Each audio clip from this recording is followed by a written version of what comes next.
तो जम्मू में आतंकी कमर तोड़ने के लिए एनआईए ने बड़ा एक्शन लिया है। केंद्रीय एजेंसी के टारगेट पर ऐसे लोग हैं जो घुसपैठियों को मदद कर रहे थे, उनको हर तरह की जानकारी दे रहे थे। करीब दर्जन भर ठिकानों पर छापेमारी की गई है और छापेमारी के दौरान क्या कुछ मिला है टीम को, देखिए इस रिपोर्ट में।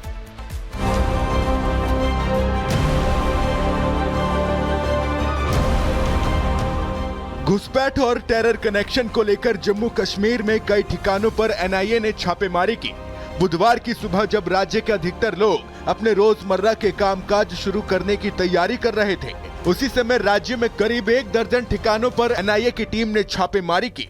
बताया जा रहा है कि सेंट्रल एजेंसी के रडार पर पाकिस्तान से घुसपैठ करने वालों की मदद करने वाला कॉकस था, जिसका भंडाफोड़ करने के लिए एजेंसी ने ऑपरेशन चलाया। जानकारी के मुताबिक एनआईए ने मुख्यतः जम्मू क्षेत्र में सर्च ऑपरेशन चलाया। करीब 1 दर्जन ठिकानों पर एनआईए ने छापेमारी की। राज्य में एक्टिव घुसपैठियों की मदद करने वाले कॉकस के बारे में मिले इनपुट के आधार पर एनआईए ने छापेमारी की है। इस मामले में पिछले साल 24 अक्टूबर को एनआईए ने एक केस भी दर्ज किया था। बताया जा रहा है कि इस केस के सिलसिले में बुधवार को एक बार फिर से जम्मू कश्मीर में एनआईए ने छापेमारी अभियान चलाया।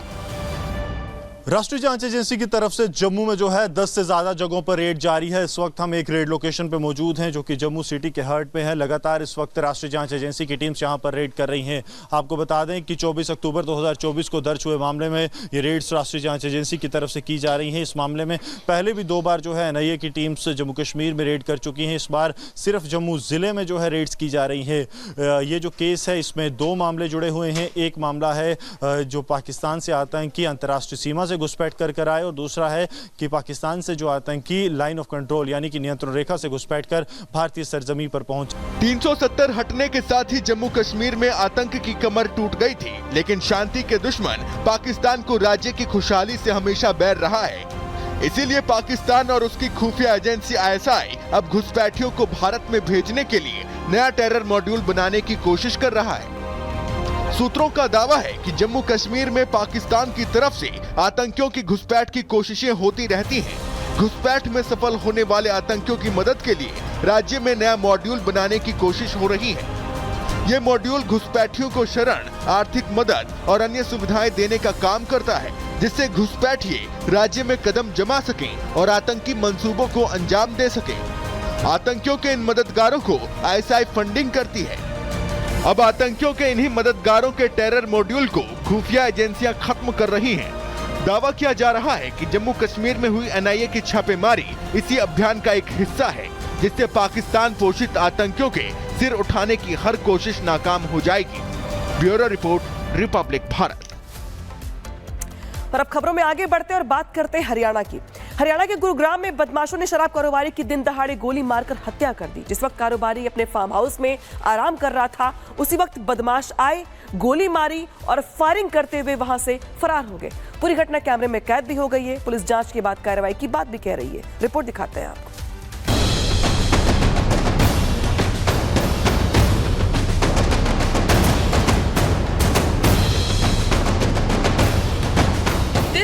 हत्या की वारदात गुरुग्राम की है, जहां बाइक से बदमाश आए, फार्म हाउस में दाखिल हुए और चारपाई पर लेटे बलदीप यादव की गोली मारकर हत्या कर दी।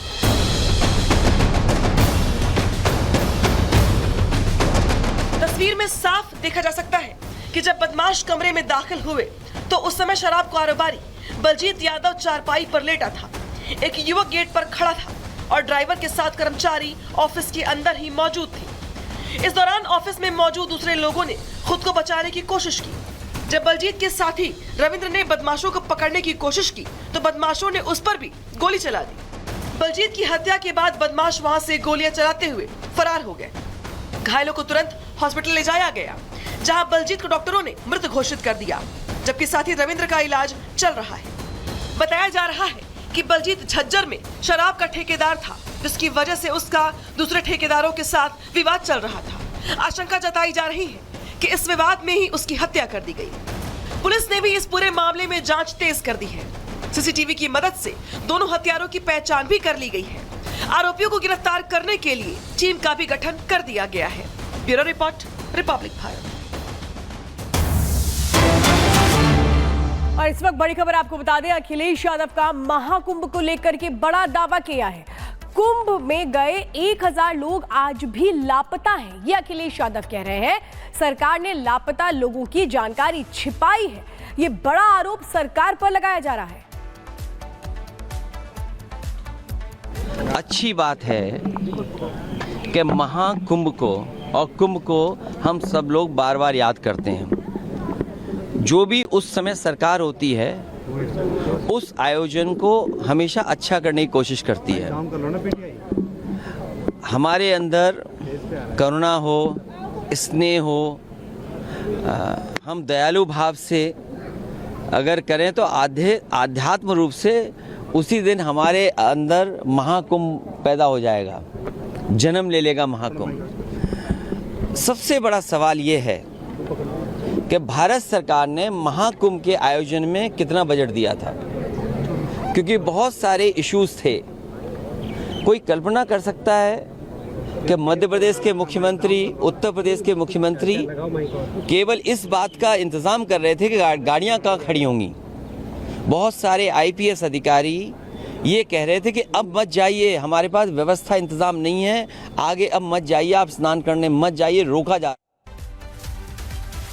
और बढ़ते हैं अगली खबर का रुख करते हैं। हिंसा की लपटों में घिरे पाकिस्तान में अब सेना बगावत पर उतर आई है। एक मोर्चा सेना के अंदर खुला है तो दूसरा मोर्चा पाकिस्तानी फौज के चीफ जनरल मुनीर ने प्रधानमंत्री शहबाज के खिलाफ खोल दिया है।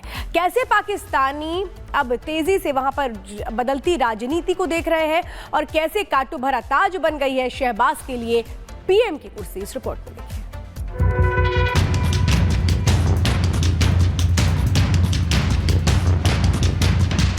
पाकिस्तान हिंसा की आग में जल रहा है। पाकिस्तान पर फिर से कई टुकड़ों में बंटने का खतरा मंडरा रहा है। एक तरफ बलूचिस्तान में विद्रोहियों ने पाकिस्तानी फौज के खिलाफ जंग का ऐलान कर दिया है, तो वहीं दूसरी तरफ खैबर पख्तूनख्वा समेत कई इलाकों में चरमपंथी ताकतों ने शहबाज सरकार के खिलाफ विद्रोह का बिगुल फूंक दिया है। कोई ऐसा दिन नहीं जब पाकिस्तान में खून खराबा ना हो और आतंकी हमलों में किसी की जान ना जाए। लेकिन पाकिस्तान में फैल रही इस हिंसा पर गौर करें तो वहां फैली हिंसा के केंद्र बिंदु में नजर आ रही है पाकिस्तानी फौज, जिन पर दिन रात चारों तरफ से मौत बरस रही है। वहां हर मोर्चे पर पाक फौजी बेमौत मारे जा रहे हैं। सिर्फ बीते 9 दिनों की ही बात करें तो पाकिस्तान के अलग अलग इलाकों में जारी हिंसा में कम से कम 304 से ज्यादा फौजियों के चीथड़े उड़ चुके हैं, जिसने पाकिस्तानी फौज के दिल में दहशत भर दी है। हालत यह है कि दहशत के चलते अब पाक फौजी नौकरी छोड़कर विदेश भाग रहे हैं।